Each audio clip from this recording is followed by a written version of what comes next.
Hey guys, I'm Monkey back here from the video guys. Today we're going to go ahead and get my final locks for this Thursday night matchup between the Detroit Lions and the Green Bay Packers. Let's get right into it. So starting off right away, there's a lot of great captain spot players this week. Amon St. Brown, you could go with. I also do love Gibbs. I love Watson. I love Sam Laporta. I love A.J. Dillon. Not really. It depends. So Aaron Jones is expected to play Thursday, which is going to eat into the snaps of A.J. Dillon. And we don't really know what the snap count will be for either guy.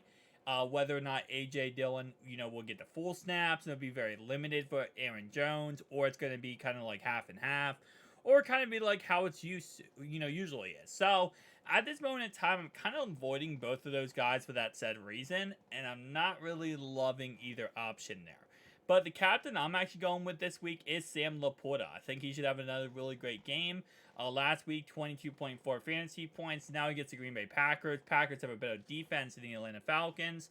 I say that, but the Falcons did beat them. They actually did beat them, but I actually do like Sam Laporta a lot this week, so I'm going to have him as my captain spot player. It also lets me go for players like Amon St. Brown here. And I'll be honest with you, I think the Lions are going to win this game. The Lions have dominated the Packers the last 3 times they matched up with each other. The Lions knocked the Packers out of the playoffs last season. So I think it's going to be very much all Lions football here. Now, you could either go with Gibbs here or go with David Montgomery. He's expected to suit up versus the Packers. Parasano corrects an early report which had Montgomery, in addition to left tackle Taylor Decker, were not on track to play for Thursday. Instead, they are both on track to play for Thursday, which is good. Again, like I said, though, injuries at the running back position is always challenging because you don't know if they're going to be limited, what their snap counts are going to be. If this game kind of gets, off in the correct foot for Lions, will they, go back to Montgomery if he's hurt? Why not just keep going with your other guy, right? So that's kind of where I feel like, a lot of this, speculation is. But I'll be honest with you, I do think Gibbs had a really good chance this week to actually go out there and play some good football. 17 rushes, 80 yards last week. Obviously, that did come down to the fact that, 16 rushes from Montgomery. So, that's hitting on to the fact that Montgomery did not play last week. So, again, like I said, if he does play, what's the snap count going to look like? So, I do like Gibbs a lot this week, and I would not be against putting him in my lineup, but I'm going to be going ahead and fading him for this final locks lineup. Again, like I said, you could always find a way to put him in there. I just simply don't like him personally this week for my lineups. But again, like I said, I'm not against the idea of going with him. All right, so next option here. I'm not going to Jordan Love. Again, like I said, I'm not going with Gibbs. Christian Watson is expected to play tonight. Should be good. Obviously, first game of the season for him. There shouldn't be really any setbacks or problems. Obviously, he's coming off injuries. So, as I say a million times in these videos at this point, snap count does matter a lot. If the snap counts aren't there and he's not getting much yardage, that could be a problem. I'm actually going to go ahead and go with the kicker for the Packers here. He hasn't had really that great of a year, but I think he could be guaranteed points for us here. And if, Romeo Doubs is able to get maybe 1 or 2 big catches in this game, could result in some pretty dang good field goals for their kicker. All right, so for the next option here, the last option here, I'm probably going to find myself going for Marv Jones. Now, Marv Jones, maybe not. I just realized he's kind of like down the depth chart when it comes to, on this offense. Although I will say, out of all the options, I don't really like any other option in this ballpark range. So I would go with Marv Jones here as my final lock, based on the fact I don't really like any other options here.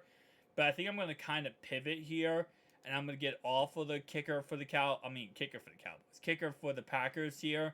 And I'm actually going to go with, this might be a long stretch play. Give me the Lions defense. And I do like Jordan Love. I think the Packers are going to be fine this game. But I might take a shot there. But the problem is, there's not really anyone else I like down this list here that I think could do really that great. I mean, Patrick Taylor is the third string running back behind A.J. Dillon and Aaron Jones. And if, Aaron Jones didn't play tonight, I would go with Patrick Taylor right away. But the problem is, he's going to play tonight. So there's not really a situation where, I can kind of pivot toward that. Yeah, there's not really any options here I love.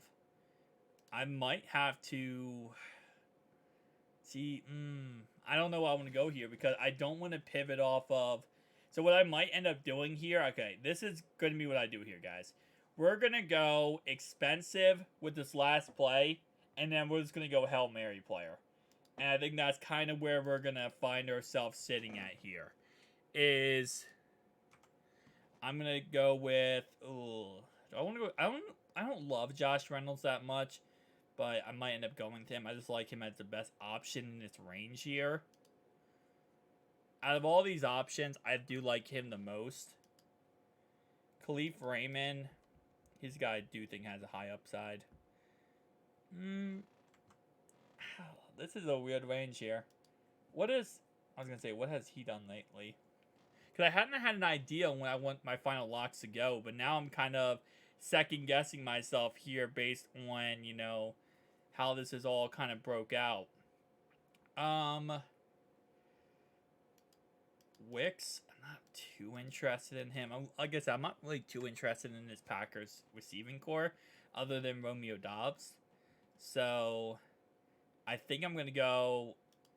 I might. Now, I just again, like I said, if there was no Aaron Jones, I'd be fine with going A.J. Dillon. But if there's an Aaron Jones, I don't want A.J. Dillon at all. I want to avoid him completely. And I don't think the tight end I don't think Musgrave has that high of an upside that I would want to go with him here. Josh Reynolds does interest me. It's between Josh Reynolds and Khalif Raymond here for my final play. And I'm probably going to go with the upside of Reynolds here. I'm going to go upside Reynolds here. And then I'm just going to punt this last player. Again, like I said, they're probably not going to do anything. He had 3 rushes last week for 13 yards. He probably does not do anything tonight. And I'm okay with that. Because, again, like I said, that's just a Hail Mary play. It's whatever. If he gets 0 points, he's 1,000 points. I'm not really upset, right? At the end of the day, I'm doing it because I want to get Josh Reynolds in this lineup. I'm stacking up Jared Goff with Reynolds, with Amon St. Brown, and Sam Laporta. And also, of course, Knight, I guess, is a running back option. The only problem with doing this type of stack I'm doing here is that if all these guys have good games, most likely Jared Goff's going to have to be the captain. Unless Sam Laporta has 2 touchdowns and everyone else just has really mediocre games or above average games that are actually pretty good. And everyone else in this lineup just sucks. So, it's a weird lineup. It's a weird Showdown Slate. Showdown Slates in general are always weird, let's be honest. It always ends up coming down to one random player ends up hitting and doing amazing. But this is kind of where I'm feeling and that's where I'm sitting, guys. Tell me down below your thoughts and opinions. I'll see you guys next one. Peace out.